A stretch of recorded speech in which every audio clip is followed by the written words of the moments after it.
Jadi ini nasihat dari Syekh Ibn Athaillah ini sangat luar biasa,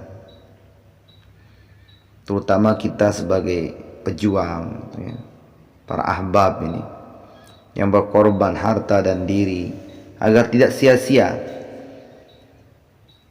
dan begitu pun ibadah-ibadah kita ini biar tidak sia-sia.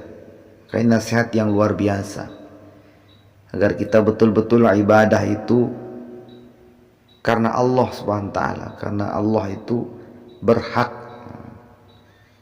atau berkewajiban kita sebagai hamba untuk menyembahnya, itu hak daripada Allah Subhanahu wa taala untuk disembah daripada untuk hamba-hambanya itu. Maka beliau katakan man abadahu li syai'in yarjuhu minhu. Jadi siapa saja ya, nanti barang siapa yang menyembah Allah, yang ibadah kepada Allah, yang berjuang mengorbankan harta dan diri, ya, untuk agama Allah Subhanahu wa taala, ya, atau beribadah secara umum kepada Allah, namun ia harapkan sesuatu, ada pengharapan, ada tujuan sesuatu selain Allah, atau mengharapkan sesuatu yang bukan semata-mata untuk ridho Allah Subhanahu wa taala, au liyadfa' bi ta'atihi wurudul 'uqubah anhu, atau dia menginginkan terhindarnya dari siksaan, azab dari Allah Subhanahu wa taala dengan ibadahnya itu.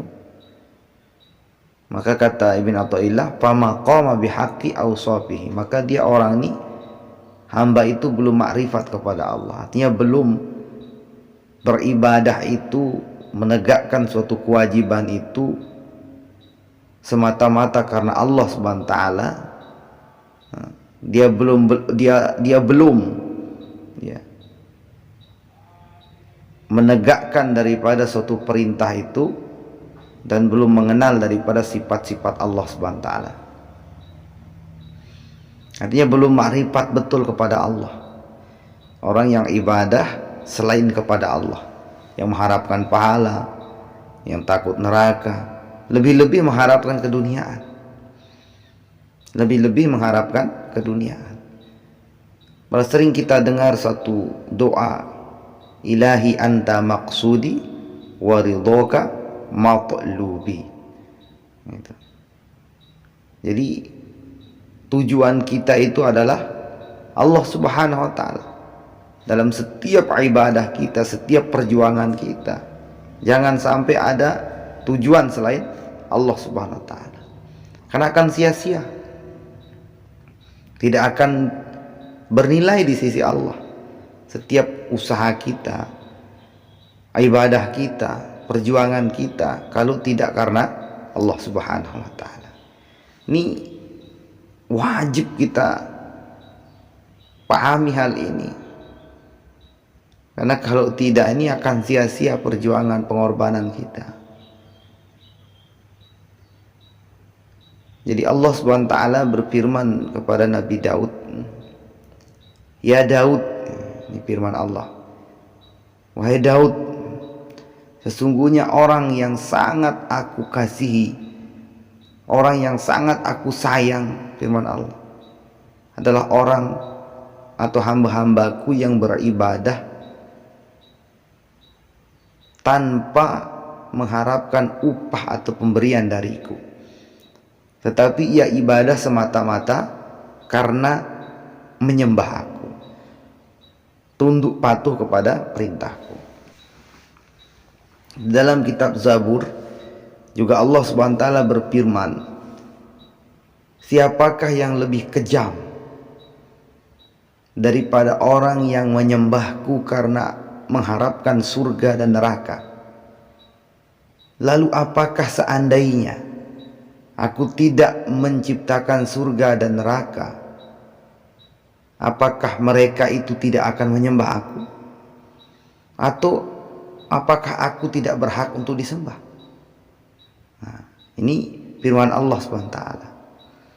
Dan juga ada sebuah hadis baginda Nabi sallallahu alaihi wasallam bahwa beliau bersabda,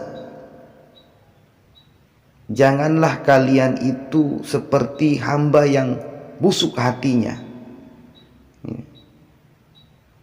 Jika ia takut, baru ia beribadah. Ada rasa takut kepada Allah, artinya takut dengan siksa, baru dia ibadah. Dan janganlah kalian itu seperti buruh yang busuk hatinya. Ia bekerja hanya ketika dia diupah saja atau dibayar.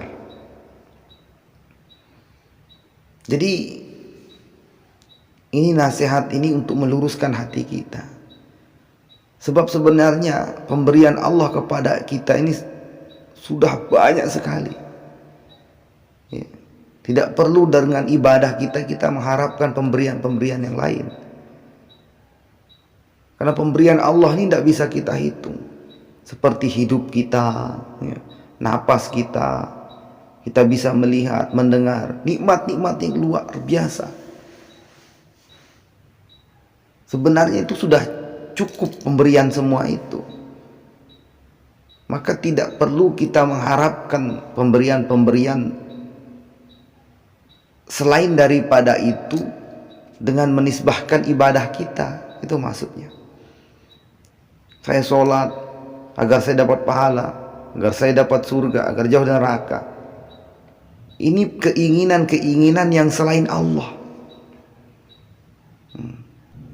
Abu Hazim beliau berkata, saya malu menyembah Allah karena pahala. Itu seperti buruh yang busuk hatinya, jika tidak dibayar tidak bekerja. Atau saya malu menyembah Allah karena takut siksa, seperti budak yang curang, jika dia tidak takut disiksa tidak bekerja. Tetapi saya menyembah Allah, kata Abu Hazim rahimahullah, karena cinta kepada Allah Subhanahu wa taala. Jadi beda hati seseorang ini kalau betul-betul ibadah semata-mata karena Allah, tidak ada harapan selain Allah, baik surga, neraka, pahala dan lain sebagainya. Serahkan semuanya. Fadilah itu serahkan semuanya itu. Yang itu pasti, ya, pasti akan diberi. Karena Allah SWT mustahil berbohong dusta. Begitu pun Rasulullah SAW.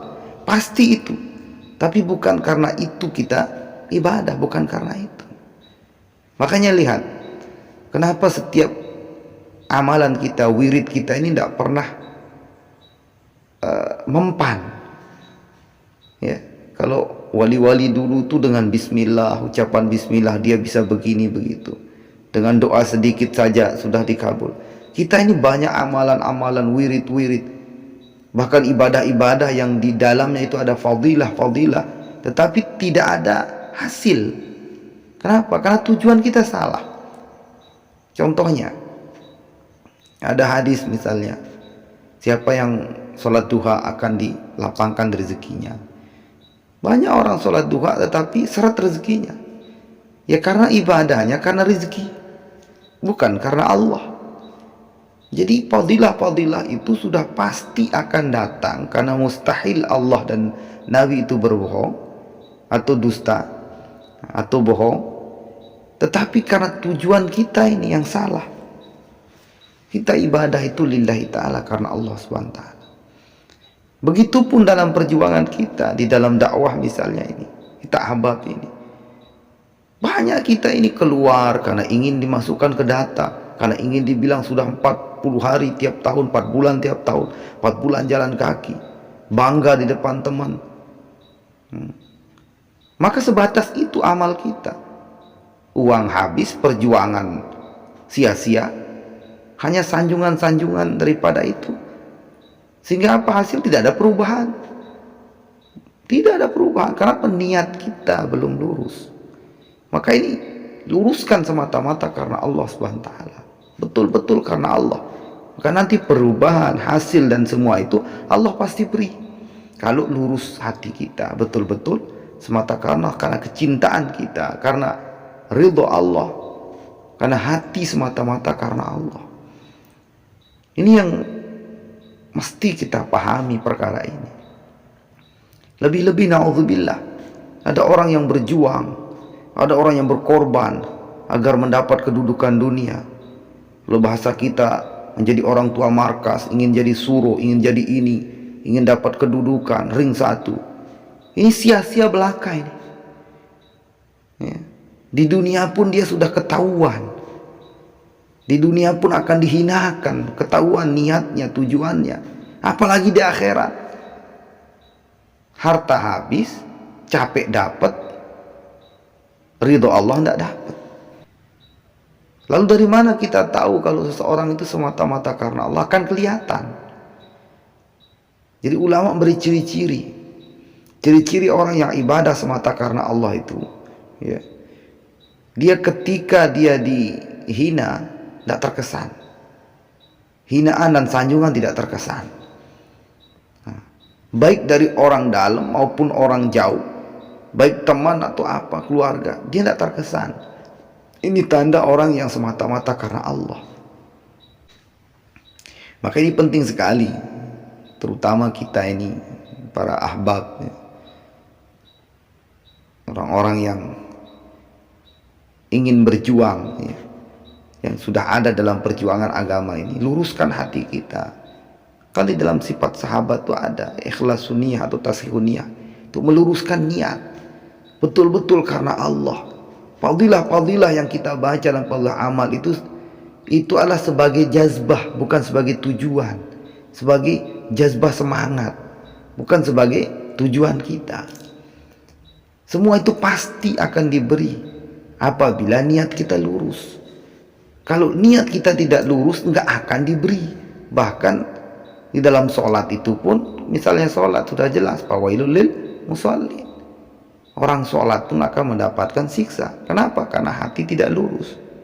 Bahkan dalam hadis disebutkan, sholatnya seperti kain buruk yang dicampakkan. Nah, ini sholat saja. Inilah sebabnya kenapa setiap wirid kita, amalan kita, ya, tidak bisa mempan, tidak bisa. Kenapa? Karena niat tujuan kita tidak benar.